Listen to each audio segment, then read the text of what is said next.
Hi, I'm Sharaad Kuttan and welcome to Let's Talk, the show that brings you the most important conversations in art, culture and ideas. And today I'm at the home-based studio of Yoss Yoseff, who's an artist in Pulai, Johor, and he's going to be participating in the 6 Ways of Seeing art show. Yoss, thank you so much for inviting me to your home and to your studio. It's a very neat artist studio. I'm used to actually craziness and a big mess in studios, but let's talk about you first before we get into the question of your art. How did you get into art? What was your training like? And where do you see the future actually for artists like yourself?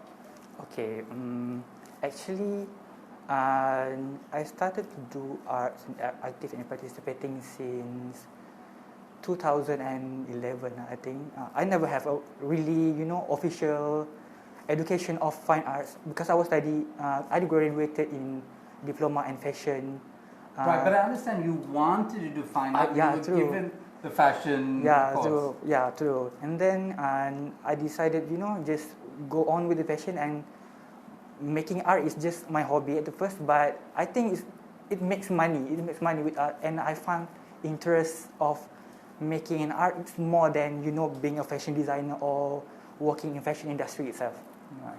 Okay, so what shaped your sense of art? Because I guess artists all have a visual vocabulary, and many of people who make art develop it because they see other people's art. Or they go to exhibitions, they go to museums, they read books, and today you can look at Instagram. Instagram is full of artists' work, both contemporary artists and also people from the past. So what filled your mind and imagination?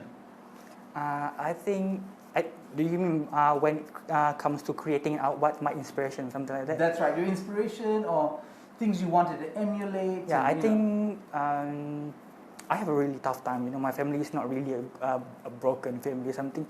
I think most of my art come from a really emotional part of my heart that I don't really like to expose, I'm introvert. I spend most of my time with myself, so I make art most of the time. So all of my art is actually reflecting of what I feel. Sometimes there is things that you cannot, put in words, but you can visualize it. Because I'm an artist, so I draw anything that I think can release my mind. Right. It's kind of coping mechanism. Oh, that's very so a bit of therapy. Yeah, therapy. So. Okay, so therapy. I do want to ask you, some of the work, and we're going to be looking at specific works later on, involve textiles. Yeah, true. Right? And they're very everyday, but did your training in fashion and in fabric shape some of the decisions you've made about what you put into your artwork? I think we have that one subject in fashion course. We have fashion illustration, but that is one of my favorite subjects because I like to draw, and then I give 110% on that subject. I think start from on that point, making an art, creating an art is really number one priority for me. Right, but when I think of fashion sketches, right, there's a kind of template, right? There's the broad shoulders and the very thin waistlines and V shapes and all that. Did you, because I understand that you are interested in figurative work and a lot of your work involves the human figure, right? Were you looking at other non-fashion based images, and if so, where? Were you looking at collections in Western art or in Asian art? Were you looking at different traditions of drawing the human figure? I think most of my reference I refer to international artists because it's rarely to find, like nude or anything, any artworks based in Malaysia. And I think because of the stereotype, you cannot have a nude painting, in gallery because Malaysian, right? So I think overseas artwork is really exposed all. I think that is giving me so much, inspiration to create body of work, with the figurative painting, and I refer a lot of artists outside. All right, okay, but there are Malaysian artists, and I know there's a conversation for Malay Muslim artists about doing figurative work, right? The human figure, whether it should be or not represented. But, I think of Bayu Tomo, I think of Fuad Osman, I think of Wong Hoi Chong or Anthony Chong. They all had the human figure, I think Anthony Chong very famously did a lot of male nudes. So it's not that it's absent in Malaysian contemporary art, right, the human figure. Okay, so, but your influences largely from the West and contemporary. Western or modern.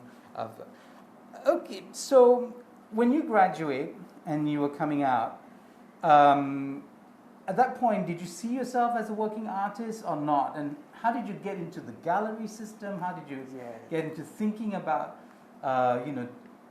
making a living from art? Oh, actually, when I started to do my degree, I really have a tough time, financially problem, All I have to do is make money. And then all of my friends ask me, can you draw a hands for me and I pay you 10 ringgit? Can you draw a head for me and feet for me? I treat you for lunch. And then I think I can make money from that. So start from there, I start to active making an art. And then one of my lecturer, Dr. Saimah, and then on the last day of doing my degree, she asked me, what do you want to do after this degree? And I told her that, I don't think I'm going to work in fashion industry because I know how fashion industry works, and I'm not really into that. So I think I see myself more into doing art and artist stuff, because back then, during my degree, I'm actually quite active during my degree time. I do artwork, I sell to international client, local client, and that's all. Right. Actually, as I'm talking to you, there's a flood of other names, Jailani, Abdul Hassan. I mean, quite a few people do this figurative work. Okay, I want to ask you about this. How disruptive was COVID to your practice and your business? And I ask this partly because even this show really had to stop for many months because there were no shows. It was just not possible to have a gallery show, and so on. What has been your experience of the pandemic, and has it impacted your practice negatively, or have you found some potential in this disruption? I think there is the pros and cons for both ways. When it comes to pandemic, you cannot, put your work physically on gallery, and you cannot go and touch and everything. It's really giving a big impact onto some of the artists, but somehow if you do online, I think it's not that have negative that much for me, myself. I think it's for myself because I've been quite active on making art during the pandemic. For the past 2 years, I'm really active. Especially I do work for Segaris Art Center. I joined Positive 10 years anniversary show, and also a hotel 3 show for the last year, and I think it's not giving me that much impact. I think it's personally for me. Okay, it might even have suited you because you're, as you say, an introvert, and maybe the pandemic was designed for introverts because they weren't going to go out anyway, right? That's true. Okay, I must say, having seen your Instagram account and the images that are there, Instagram really makes your work pop because of the format, because of the quality of the colors that come through, right? Because there is the other issue whether these are accurate representations. But you say you have clients overseas. When they buy something from you, what has the response been when they actually get the actual artwork? They saw it on Instagram, they bought it, they get it, and then they open the package. What has their response been? Direction. I think when they've got their works, I think I've never received any bad review or comment from the buyer or a collector, because they tell me that I wasn't expecting this work have to be this beautiful, and you shouldn't have that kind of talent.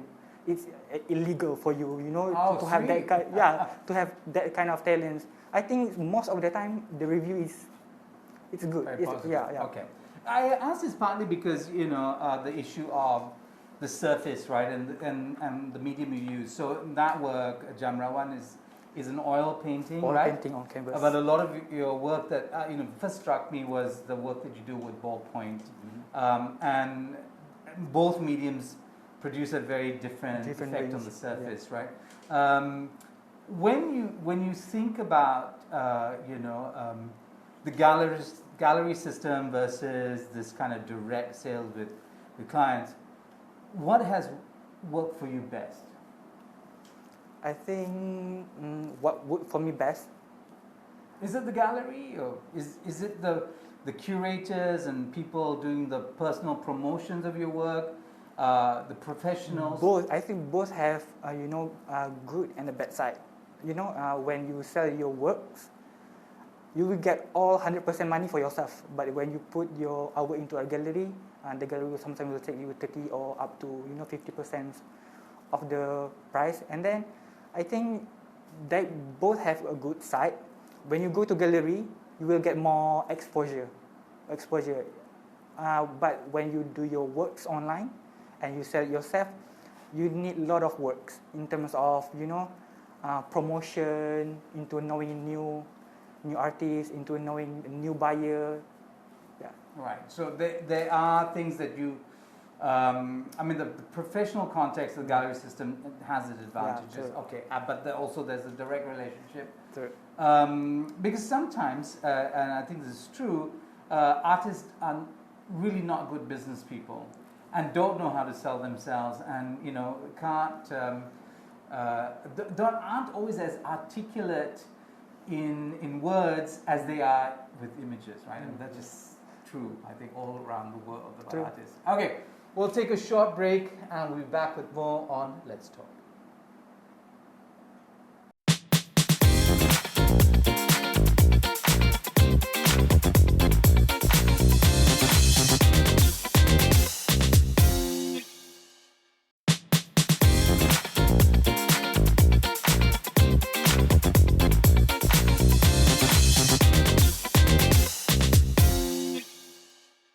Hi and welcome back to Let's Talk. I'm Sharaad Kuttan. With me, Yoss Yoseff. He's a visual artist based in Pulai, Johor.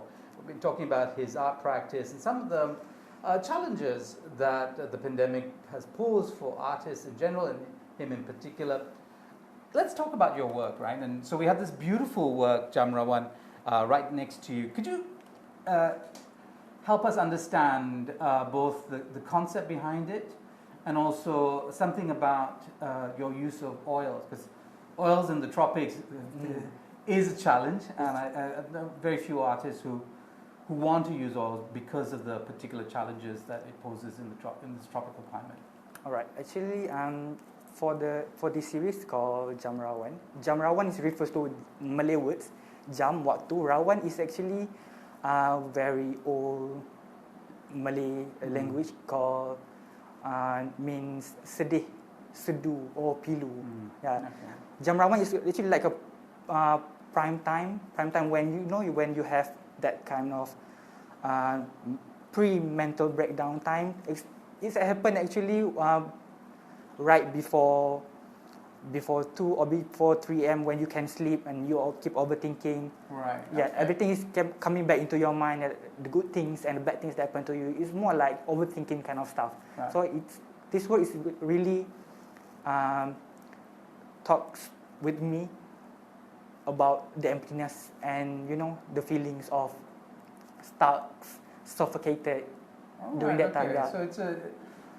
So this is interesting because what you have in this image and images in the series, their faces are covered with the cloth, right? So it looks like sarong or kain batik or something like that, and that I understand has particular memories or associations with you. What is this act of pulling the cloth over your head? For the past few years, when I started actively participating in arts, I think the identity and the main theme for my art is, covering my face, covering.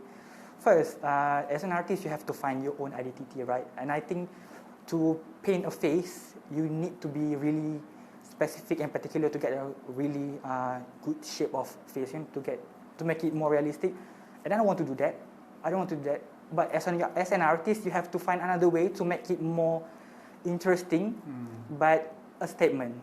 And I also use template card and fabric to cover your face, as a visual representation of how suffocated life is, how you can't breathe, you can just hold back, you cannot do anything, and depression. Well, it's the very feeling of interesting. You have all these negative associations. When I saw the work, yeah, I can get a sense of that. But there's also this other part of what, say, cloth represents, especially as a younger person, even growing up. It is the whole bantal buso, and there's this thing that's actually comforting, right?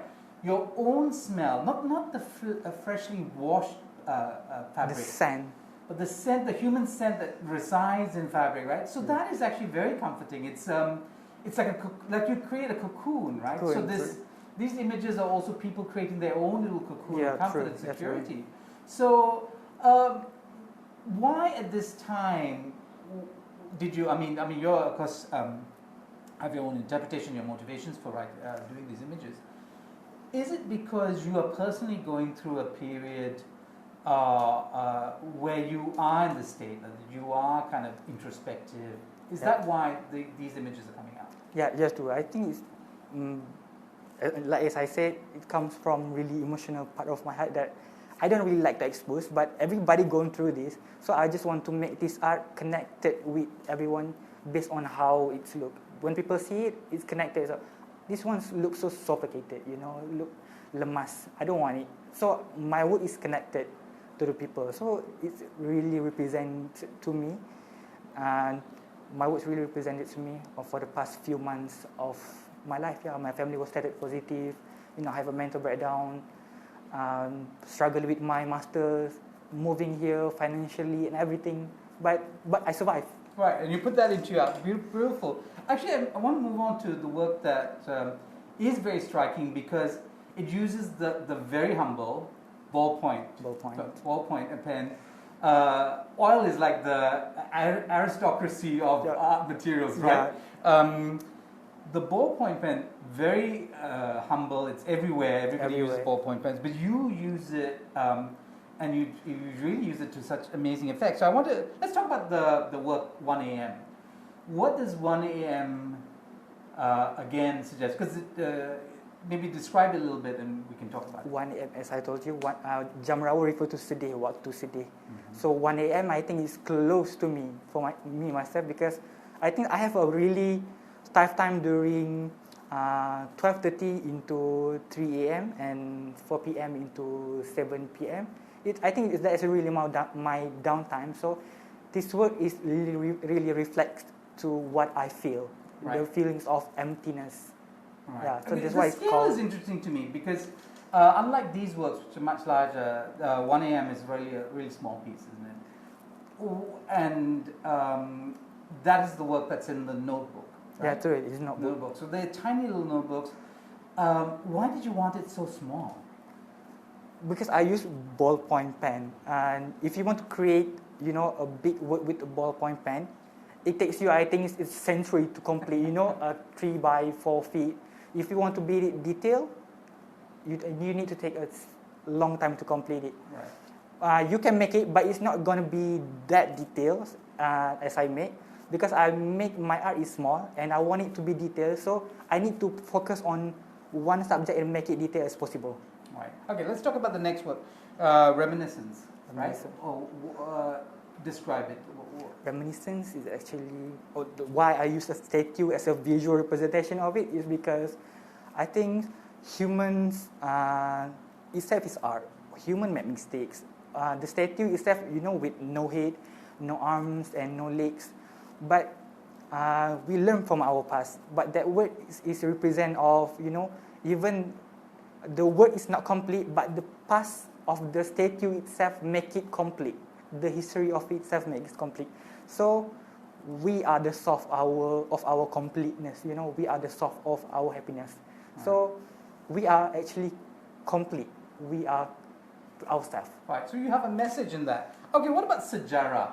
sejarah is the word that I made last year for hotel show by Segaris, and sejarah is actually a visual representation of, back then only rich and politician, only highest people have their body carved into a statue. So but that's kind of a European or yeah, maybe a European, Chinese tradition or something. but it's actually like more a sarcasm of what happens actually in Malaysia.